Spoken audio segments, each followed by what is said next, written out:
Oh boy, Star Trek V: The Final Frontier. All up to this point, all of the Star Trek movies, even the weaker ones, were pretty good. The first one, slow, but it was good on the visual aspect. Second was very dramatic, had great action, and actually good acting for once. The third one, underrated. I liked it more than most people. Number 4 was hilarious, and one of the best. So, how can you follow up on that? You do another light-hearted movie. Unfortunately, it didn't work this time. It didn't work at all. I hate this movie. I am a die-hard Star Trek fan, but I hate The Final Frontier, and I'll tell you why. Alright, there's a couple things wrong with this movie, but I'm gonna get to them at some point. First, I'm gonna tell you a plot. Alright, so what happens?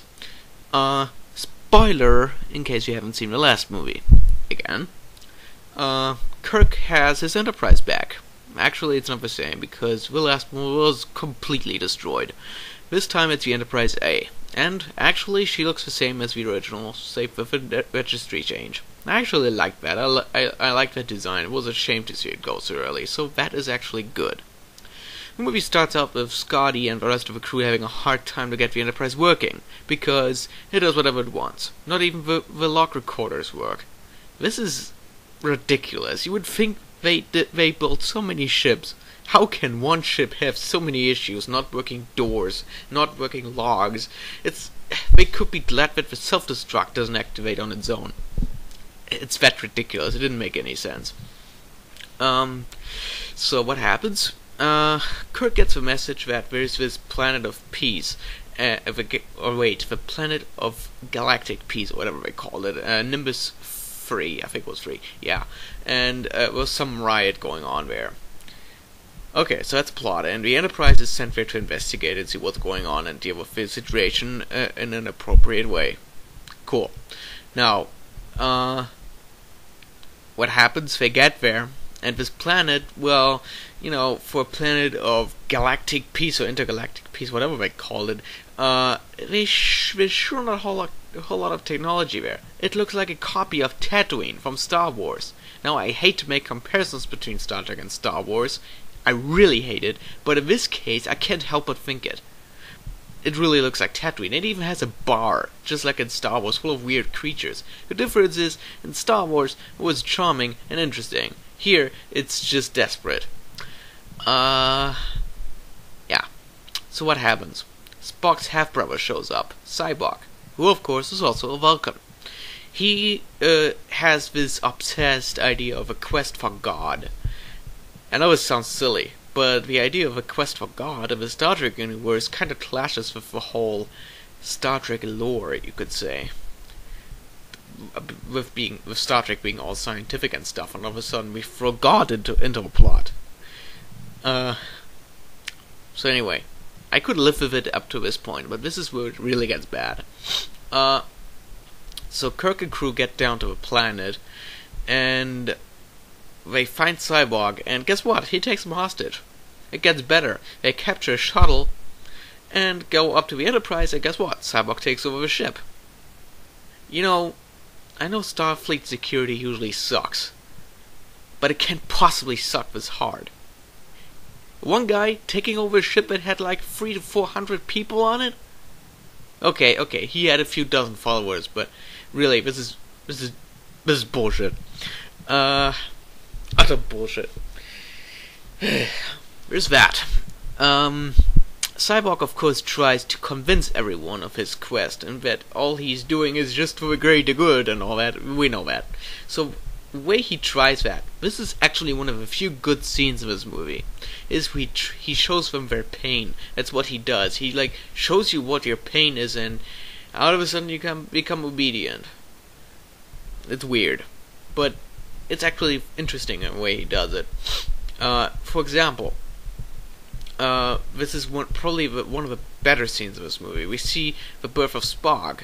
I don't know how that's a pain for him, but it was just interesting to see. Yeah. The birth scene is the most interesting scene in your movie when I think you know something's wrong. Especially when... Okay, it is kind of interesting, but whatever. So Kirk and Bones and Spock are pretty much the only guys on the entire ship whose brains have not been mashed to scrambled eggs yet.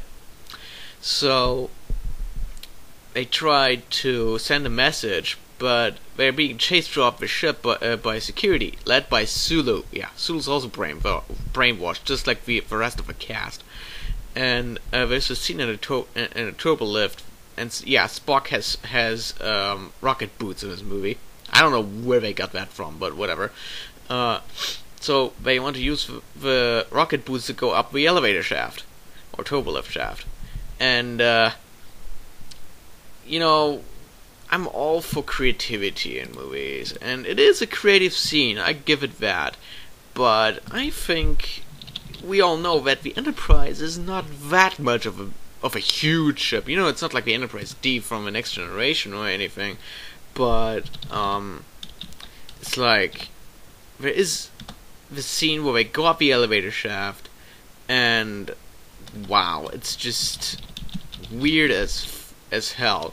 I want to look up the deck number real quick. The deck number that shows up, it's really just stupid.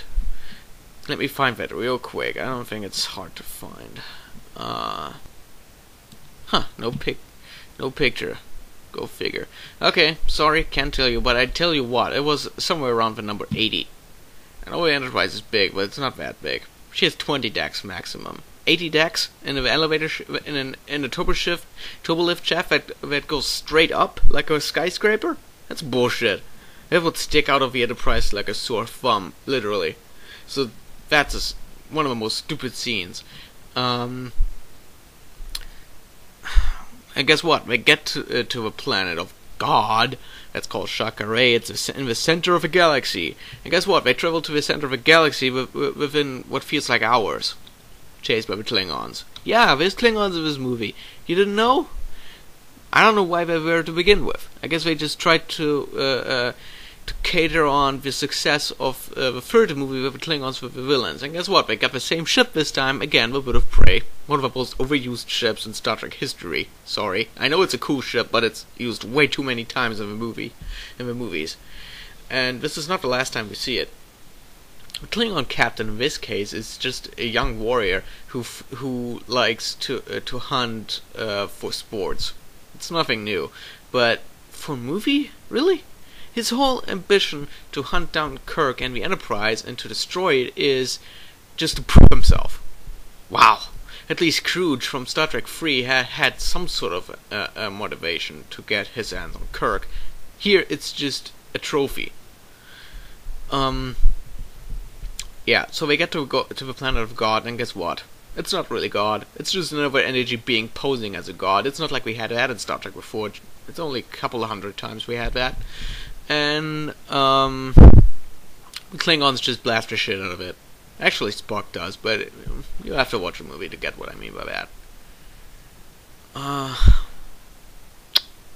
That's a plot, basically. Yeah, that's it. And you know what's another thing that's really bad? Special effects. I'm pretty sure these were not done by the same company that did the other movies, because guess what? The special effects got a whole lot worse this time. They look really bad. I know I love models, but if you use cheap effects on them, they look bad. Really bad. CGI could have done better than this. And it really takes away a lot of the visual aspects of the movie that could have been so much better. They also reused some of the sets from the Next Generation. It's fine by me, I guess, but it just felt a little out of place. Like some of the corridor sets were definitely borrowed from that show. That's it. There's only one funny thing about this movie, and it's the scene at the campfire. At the beginning of the movie, Kirk, Bones, and Spock are on vacation in Yellowstone Park, nonetheless. And in the evening, they have a campfire, and they have marshmallows and all that. Marshmallows, whatever they're called, and they were singing some songs, and Bones making fun of Spock, and you know, that was the best thing about this movie. The Klingons were laughable. Their acting was so bad. It made the TV performances from some of the shows look really good, and it was just a mess. It's a complete mess. Following up the fourth movie with another less serious movie was not a good idea if you set it straight to the Star Trek universe or in the Star Trek timeline. You know, the fourth movie had an excuse to have comedy. It went to the past. It went to our present, or what was our present, which is now the past. Now that I've confused the hell out of you, let me just say the last movie took place in the 80s, and it made sense to have comedy. This time, it felt completely out of place.